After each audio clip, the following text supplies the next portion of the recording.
on the line. Katt Williams is in the building on the phone. What's up, Katt? How you doing, brother? Doing good. Thank you so much. How's everybody? Man, we're excited. You're coming to our fair city, and you're coming to shut it down as you always do, man. So we got... Man, there are two true statements. There is nothing like New York City, and there's nothing like the good old Barclays. So, Katt, when you come, to New York, what is there something that you always do? Is it a restaurant? Is it a place? Is it an area that you always have to hit when you come through, a clothing place? There are 9 locations. The first location is 125th across from the Apollo. I have to go spend $900 on that street every time I go through there. Then I stop over at the Apollo. Then I go to Rutgers. And then I go hit up 4 eateries, one in Chinatown, one in Harlem, one in Queens, and one in Brooklyn. I have a whole regimen and a whole system. I have to pay pilgrimage to Sylvia's if I am on the grounds of New York City. There is no way that I can't, for that was the way it was when she was alive, so it has to continue as such.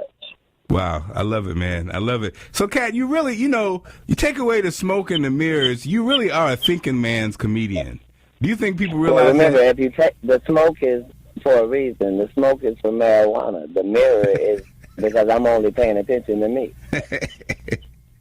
Their smoke and mirrors is a trick. My smoke and mirrors is easy explainable. and so, Katt, when you are, when you started this, when this was just a dream, and now you're living that dream. I didn't even have this as a dream. This was way better than my dream. My dream wasn't this good. In my dream, I was working hard. Yeah, what were you doing? This is a blessing that I got. I got a blessing. So to be in the economy that we've been in for the last 30, 40 years, and to say that the primary way that you've made your money is off of your thought process, it wouldn't really matter what people said about you. So, Katt, what was that when you were young? What was the dream? What did you see yourself being? I didn't have financial dreams because I was a child. I don't think children view money like that. I certainly didn't. Every time I wanted to be something, it was because I thought it was something I was going to excel at. I didn't know that there was salaries and checks to everything. So when I wanted to be a pirate, I thought the better pirate you were, the more treasure you got.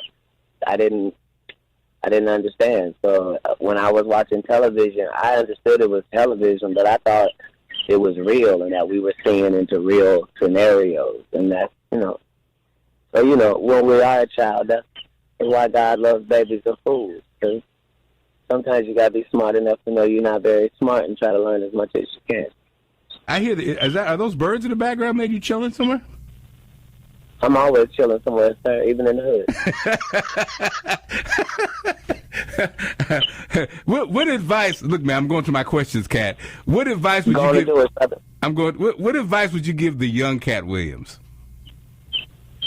None. He has done everything that I thought, and then he did a million things that I never even thought he had the potential to do. He has proven to me to be tender and emotional when those things are justified, and harsh and rigid and unbendable when that is the answer. I've seen him go through trials and tribulations. I've seen him be surrounded by fake love and real hate. I've watched him when people were saying nice things about him, and I've watched him when people were saying horrible things about him, and it does not appear to ever bother his body of work or his relationship with his fan base. And so I would tell him to just take a little pressure off of himself and do more stupid stuff. The gift of gab, man. You have a way with words, Katt. Has that always been the case? You said it's called the gift of gab. Yes. That means, in order for it to be a gift, that means it came from somewhere. So if it came from somewhere, then it's a rhetorical question. Did I always have it? See, my IQ is 146. That's what makes the crazy part so hard to deal with. You're right. Man, can you tell me your top 3 comedians currently? Or of all time? Yes. Okay, they're all the same answers for me. Richard, Jenny, Patrice O'Neal, and George Carlin.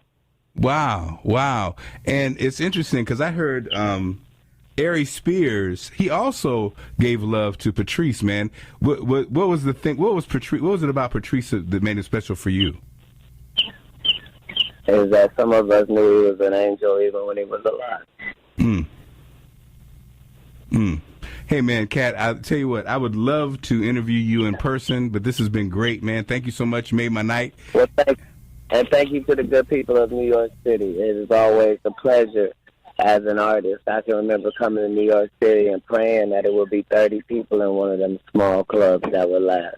Wow. And when you done it from 30 to 300 and then got that 300 to 1,500 to make that jump to 3,000 so you can get in a theater, and then you've taken that all the way to Barclays, you really are Jay-Z of comedy.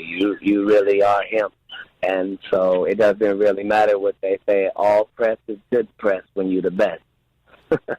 So I'm doing this interview right now while there's news that Katt Williams died of an overdose today. But that couldn't be the case because you just got done interviewing him. Ain't that right? That's true, Katt, and damn it, if that's true and I'm hearing them birds and you're somewhere you ain't telling me about, that really will freak me out.